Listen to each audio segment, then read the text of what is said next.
Live from Fargo and serving you on TV, online, and on the go.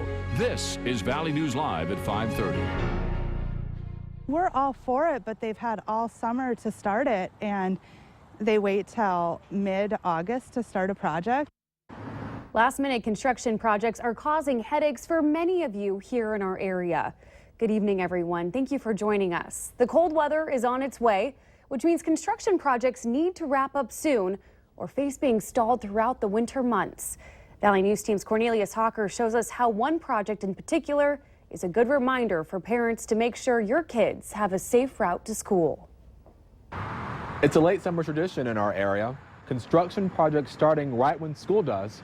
At least that's what people in this neighborhood tell me.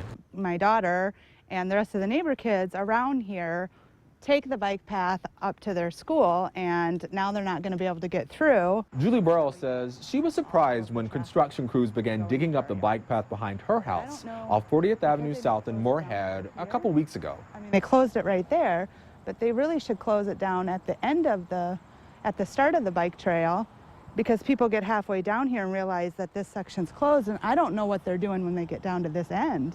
This is what one kid did when he got to the construction. He said out loud, "What do I do?" and then proceeded to cross a busy street. Very dangerous for anyone, let alone someone so young. But it's been happening a lot since the project began.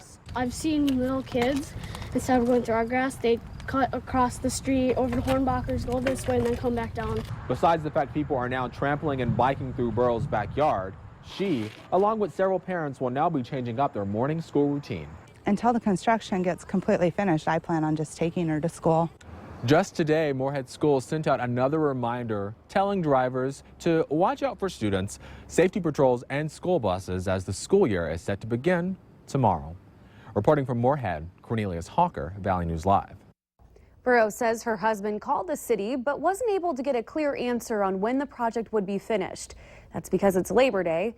We looked on the city of Moorhead's website for answers, but couldn't find a finish date for the project either. It's been a cool Monday for a lot of us with a few sprinkles earlier today. Let's see what's happening tonight with meteorologist Justin Fanfarilli over in the Weather Center. Justin? And thank you, Christine, and good evening, everybody. Yeah, we're watching some thunderstorms developing in Lakes Country, and that's where we expect most of the activity is going to be as we go through the next few hours or so. Here it is on the radar, just developed in the last 15 minutes or so. It is in Otter Tail County, just approaching the Wadena area. We are seeing brief heavy rain and some lightning with this one, and there could possibly be some small hail out there, maybe a pea-sized to dime-sized hail as it continues to strengthen as it approaches the Wadena area. Also, we are seeing some light sprinkle activity up toward the Devil's Lake Basin, but this is just what we're expecting, some light rain out there. As we go through this evening, we should see temperatures mainly into the 60s and then falling back into the mid-50s. We go through the overnight with mostly cloudy skies. We should dry out for the day tomorrow, and then more storms are on the way after that. Details coming up later in the newscast. Okay, thank you, Justin. Remember, you can stay up to date on the weather conditions where you are anytime on your smartphone or tablet. Just download the Storm Team Weather app to get the latest weather conditions and even follow the radar live. Search VNL Weather in the App Store. And it's been a very wet Labor Day weekend, especially, like we've mentioned before, in the Northern Valley. Some areas of Greater Grand Forks received as much as 7 inches of rain last night, causing major street flooding and stalled cars. Valley News Team's Neil Carlson shows us what happened.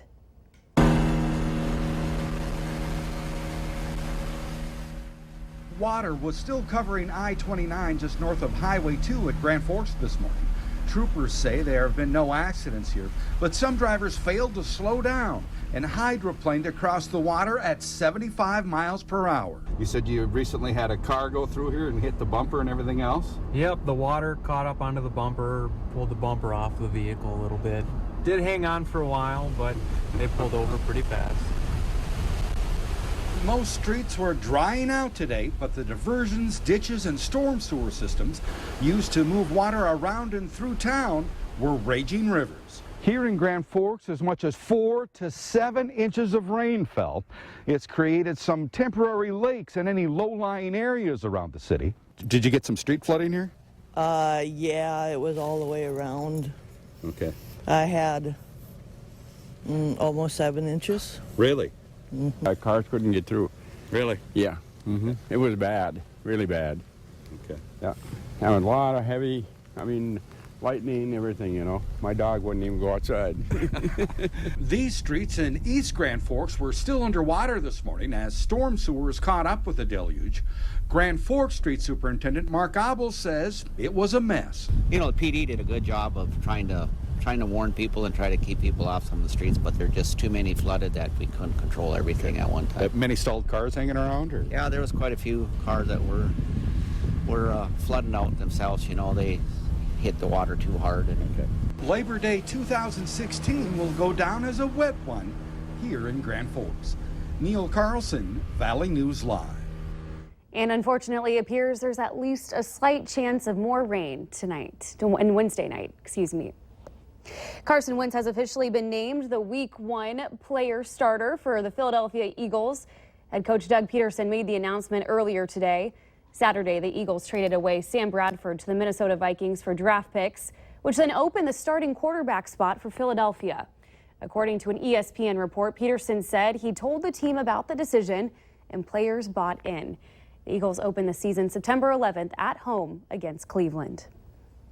Say goodbye to antibacterial soap this coming flu season. In a year, it will be a thing of the past. The Food and Drug Administration is banning 19 ingredients in antibacterial soaps, saying they have been doing more harm than good. Public health experts support it, warning that antibacterial products are particularly bad for kids. Well, I think everybody was just afraid of germs. I mean, everybody was making such a big deal about germs and how bad they were for you and everything. And I guess, yeah, I just never have bought them and never used them. I'm never sick. Companies have already started taking some of the chemicals out. They have a year to take them off the shelves. Coming up on Valley News Live at 6, how much harm is being caused by antibacterial soap and what you should be using instead. Only 64 days to go until the election, and Donald Trump is still behind in the polls to Hillary Clinton. This weekend, Trump courted black voters in Detroit, while Clinton headed to the battleground state of Ohio for some Labor Day campaigning. Yesterday, Trump's running mate, Governor Mike Pence, tried to clear up his controversial deportation and immigration plans.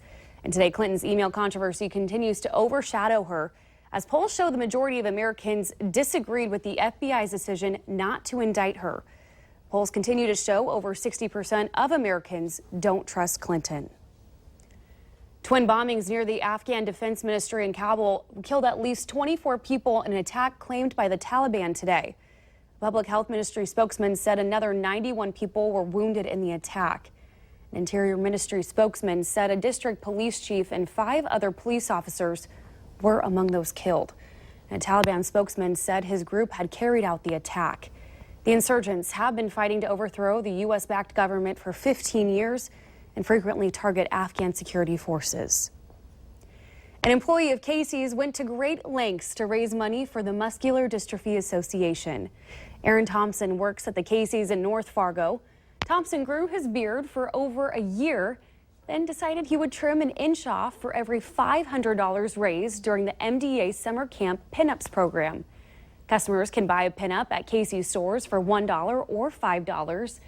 The goal was to raise $3,500, but customers went above and beyond, helping them raise $4,300. We have a lot of fun actually doing fundraisers here. It's just kind of a challenge for us. We have a really good local customer base, so I was trying to think of a way that we could challenge them more to actually get more money out of the situation. So I figured the side contest of having me lose my beard was a pretty good drive for a lot of people, because everyone wanted to see what the different, what I looked like underneath there anyways.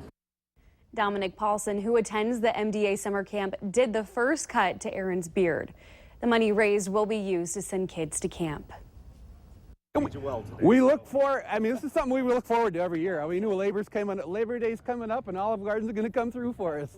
Okay. Some local first responders received a very special lunch today. More than 800 Olive Garden restaurants nationwide delivered food today to some first responders to say thank you for their dedication to serve the community. Here in Fargo, Olive Garden delivered food to the fire station off 13th Avenue, and then those firefighters delivered the food to the other station. Today was the 15th consecutive year that Olive Garden coordinated the event nationwide. More than 10,000 meals have been served between 2002 to 2016. And of course, remember to like Valley News Live on Facebook so you can follow the latest news, weather, and breaking news updates anytime on your feed. Just search Valley News Live, like our page, and you'll stay informed throughout the entire day. It's the end of summer, so companies are banking on you wanting to replace your tires. What kind of deal you might get this month and how to make sure your tires have enough tread. That's still ahead tonight. And the warm air moves well off to the south and to the east. We're going to be slightly cool over the next couple of days with highs only into the lower 70s. Details coming up next.